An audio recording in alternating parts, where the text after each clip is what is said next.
Está na altura de fazer umas contas e de prever a força de ruptura da junta. A primeira etapa é a análise de tensões, é o módulo 9.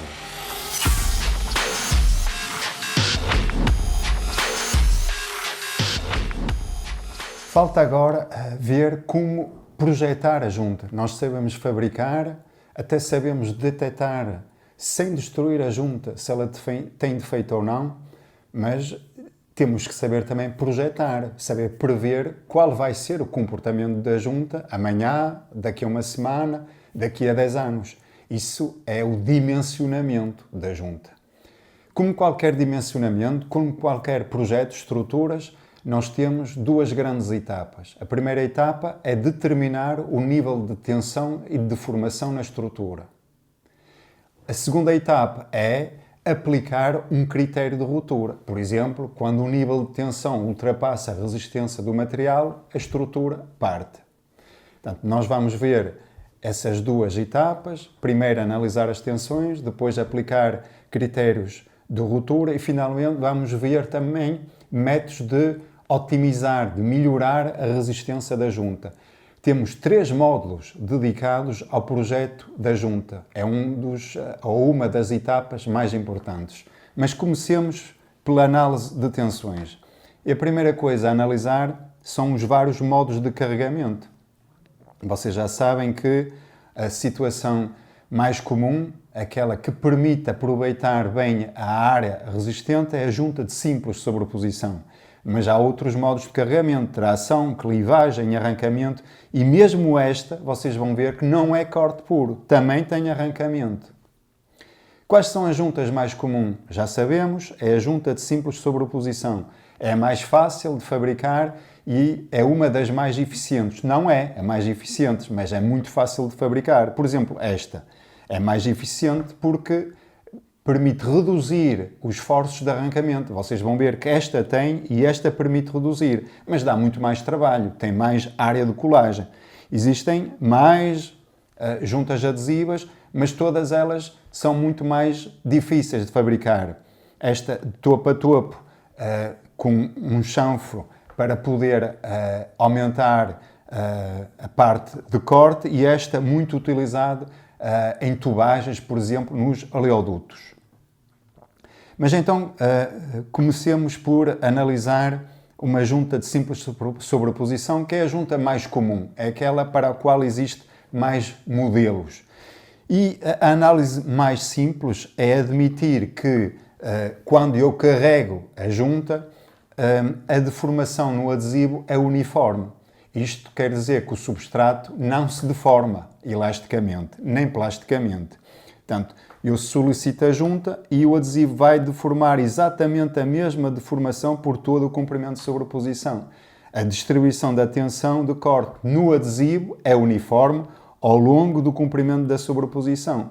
E então a expressão matemática utilizada é muito simples. É simplesmente a força aplicada a dividir pela área resistente, que é o comprimento de sobreposição vezes a largura. Isto funciona em todos os casos? Em alguns até funciona. Por exemplo, se tiverem um poliuretano de um componente com uma rigidez muito baixa e ligarem aço, esta análise é suficiente. A distribuição de tensão no poliuretano é perfeitamente uniforme. Agora, imaginemos o caso de um epóxi já mais rígido, por exemplo, com 3, 4, 5 gigapascal, que é utilizado para colar um alumínio ou um aço. Esta situação verifica-se? Não. Nessa altura, há deformação dos substratos. Aqui os substratos são infinitamente rígidos em relação ao adesivo. Mas no caso de um epóxi com aço, já não é. Já não pode ser considerado infinitamente rígido o substrato. E ele também vai deformar. E vai deformar, sobretudo, na extremidade da sobreposição. Aqui é a situação sem carregamento. Com carregamento, a linha de força vem por aqui, e neste caso vem por aqui, e esta parte do substrato é muito mais deformado do que esta parte na ponta.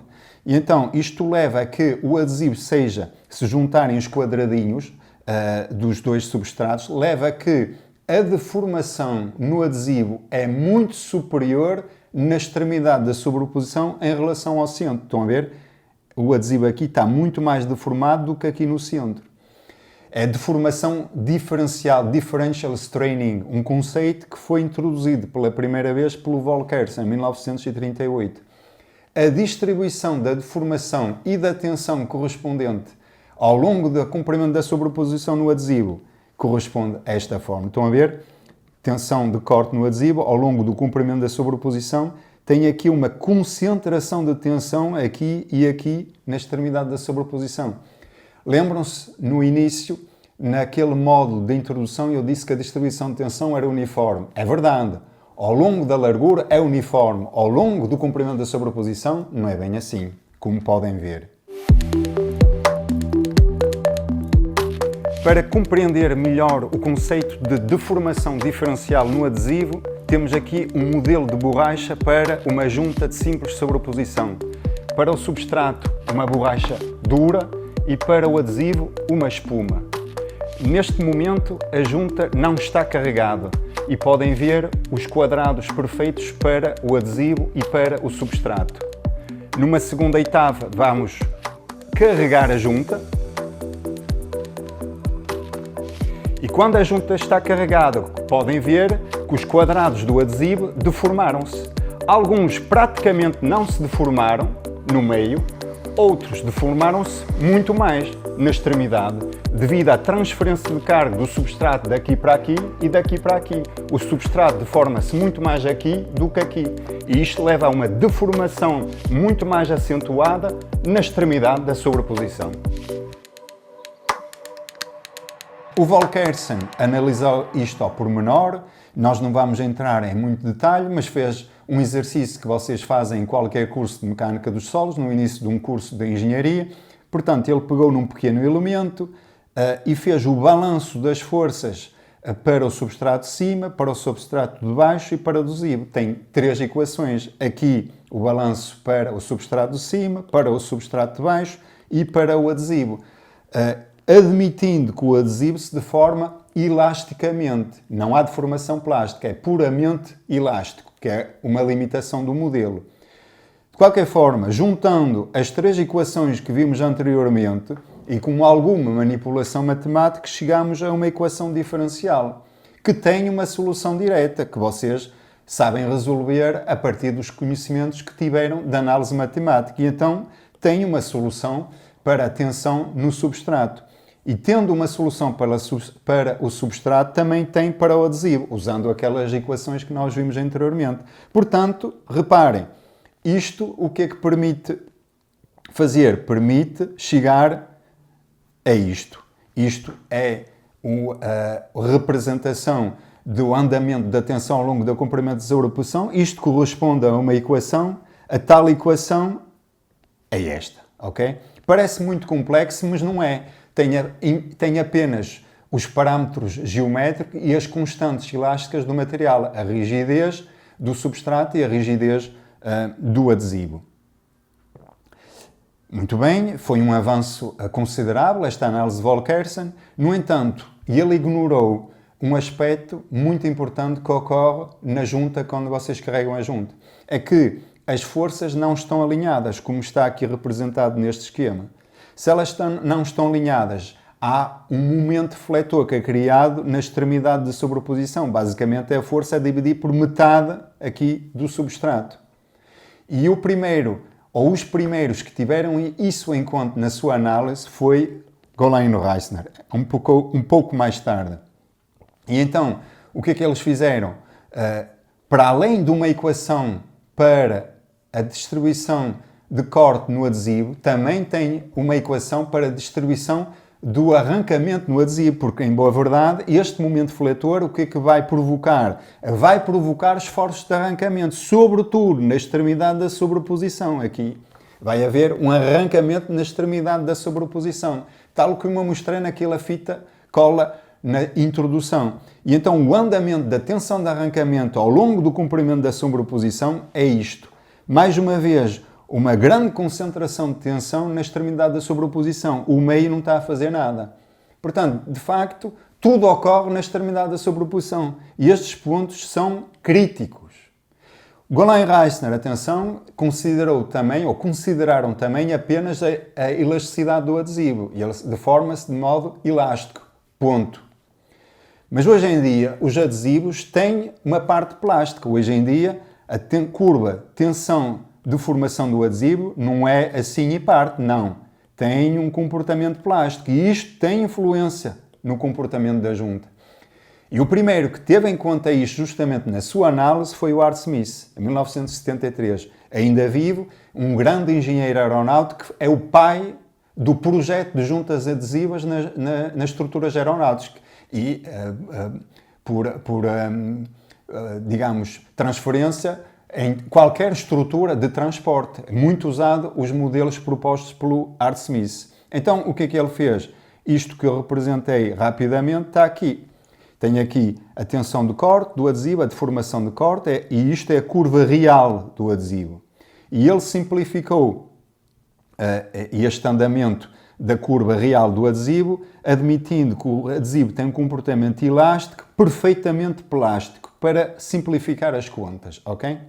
Agora, como é que isto se traduz ao nível do andamento da distribuição da tensão de corte no adesivo na junta?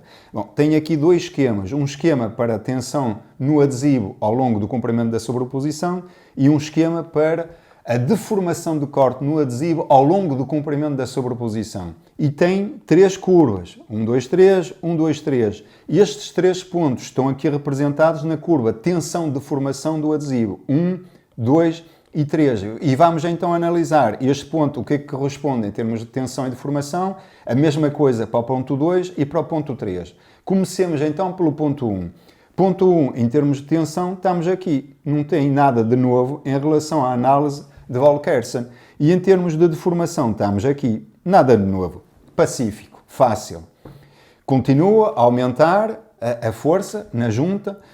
Eu vou solicitar mais o adesivo. Isto vai progredindo, chega a um ponto em que eu atinjo a deformação plástica do adesivo. No caso de um adesivo elástico, a ruptura ocorreria aqui e não havia, digamos, uma redistribuição da tensão ao longo da sobreposição no adesivo. Mas não, agora o adesivo deforma plasticamente. Então vamos ver o que acontece no ponto 2. Em termos de deformação, reparem que isto continua a aumentar a deformação até o ponto 2. Não há nenhum limite. Estou aqui, passei daqui para aqui. Estão a ver? Em termos de deformação. Agora, em termos de tensão, atenção que eu atingi aqui um patamar. Portanto, não pode aumentar para além deste nível. Daí ter aqui também um patamar nesta zona, que corresponde aqui a esta zona no comprimento de sobreposição. O que é que aconteceu?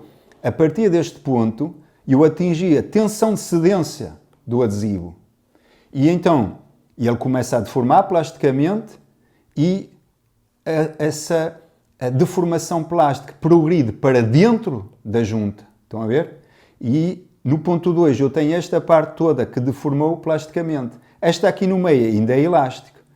Portanto, com deformação plástica, o que acontece é que há uma redistribuição da tensão. E eu começo a usar as zonas internas da junta que antes não estavam a ser usadas quando eu fazia uma análise elástica.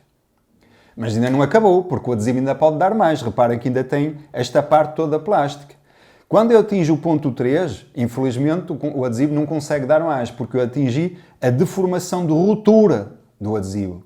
E então, em termos de deformação, estou aqui e ele parte, porque atingi a sua deformação de ruptura. Não dá mais. Em termos de tensão, progrediu, mais para dentro, a frente plástica, se quiserem, progrediu, mais para aqui para dentro, para aqui. E isto tudo, esta parte toda, deformou plasticamente. Esta ainda é elástica, estão a ver? E eu aproveitei isto tudo, que antes não aproveitava se fosse uma análise elástica. Se o adesivo fosse ainda mais dúctil, imaginem que em vez de partir aqui, partia mais tarde, eu ainda podia aproveitar esta parte elástica que está a trabalhar pouco. Neste caso, é um caso em que ele parte, ou a junta parte, antes de haver deformação plástica total ao longo do adesivo. É um adesivo que tem uma ductilidade limitada, mas mesmo assim é muito bom porque eu aproveitei uma parte considerável da junta quando antes ela não estava de todo aproveitado partia quando, na extremidade da sobreposição, se usarmos o Volkersen, aqui atinge a tensão de ruptura do adesivo. Ok? Portanto, Artsmith, um avanço considerável e que permite, de facto, fazer previsões muito mais realistas, muito mais próximo daquilo que é obtido na prática. Reparem que o Artsmith já é bastante evoluído. Não há uma equação. Na verdade, é um sistema de equações. É um processo iterativo que é usado para resolver estas equações. Agora imaginem que não é uma junta de simples sobreposição, mas é uma junta em T com uma geometria mais complexa. E imaginem que não é elastoplástico, é hiperelástico, com modelos constitutivos muito complexos. Não há modelo analítico que pega, é impossível. Temos um sistema de equações diferenciais muito grande e é impossível ter soluções diretas. Precisamos de um método de aproximação. Qual é o método de aproximação mais utilizado? É o método dos elementos finitos, de longe. E então, o que é que acontece? Eu vou partir a minha estrutura, aqui é uma junta de simples sobreposição, em pequenos elementos, e são os tais elementos finitos, e eles ficam colados nos nós, ok? E o objetivo do jogo é determinar justamente o deslocamento nos nós. Sabendo o deslocamento nos nós, eu sei a deformação, sabendo a deformação, eu sei a tensão. Quais são os melhores valores de deslocamento nos nós? São aqueles que permitem reduzir a energia total do sistema. E este processo de minimização gera um sistema de equações que tem este simbolismo matricial em que temos KD igual a R, o K é a matriz de rigidez, que tem de certa forma o comportamento do elemento mecânico, o D são os deslocamentos que eu quero procurar, é justamente a incógnita, e R são as forças exteriores aplicadas. Portanto, este método justamente vai-me poder determinar o D, tendo o D tenho deformação, tendo a deformação tenho a tensão. Isto é muito poderoso porque não tem limite. Pode simular qualquer tipo de geometria, qualquer tipo de comportamento. O único senão é que os estudos paramétricos são um bocadinho mais difíceis. Quando vocês mudam a geometria, têm que fazer outro modelo. Nesta demonstração, vamos utilizar o Single Joint Designer, uma ferramenta de modelação implementada no ABAQUS CAE, tendo sido esta desenvolvida pela Advanced Joining Processes Unit do INEGI. Quando começamos a desenvolver uma simulação, há vários passos a tomar, desde desenhar as nossas partes, a criar a malha, a aplicar condições de fronteira e entre outras. Esta ferramenta vai nos permitir fazer tudo isto de uma forma muito simples, utilizando janelas de input. Inicialmente, devemos definir as dimensões da nossa junta, tanto do substrato como do adesivo. Poderemos utilizar esta janela para definir tais dimensões. Em seguida, em termos materiais, podemos escolher os substratos e o adesivo. Neste caso, iremos utilizar alumínio e um adesivo frágil, ambos com comportamento elástico. No que toca à malha, vamos definir subdivisões do nosso domínio, tendo elementos maiores e mais pequenos, conforme as nossas necessidades. Por fim, resta aplicar as condições de fronteira e certos detalhes da nossa simulação. Vamos utilizar um deslocamento de 1.5 mm numa das pontas da nossa junta, sendo que a outra estará fixa. Podemos então definir o nome do nosso job, ou simulação, e o número de CPUs que vamos utilizar na mesma. Resta então gerar o nosso modelo. De seguida, podemos submeter a nossa simulação. Estando a simulação concluída, poderemos obter os resultados usando o menu de visualização. Veremos, por exemplo, a distribuição de tensões em escalas coloridas, neste caso, a de von Mises. Podemos utilizar animações para ver a evolução ao longo do tempo do carregamento da junta, bem como analisar um pouco mais de perto a distribuição de tensões. E observar com mais clareza a existência de considerações de tensões da nossa junta, que neste caso serão aqui. E é isto, chegou ao fim da nossa demonstração. E é isto. Portanto, neste momento sabemos determinar o nível de tensão na estrutura. Falta agora aplicar um critério de ruptura.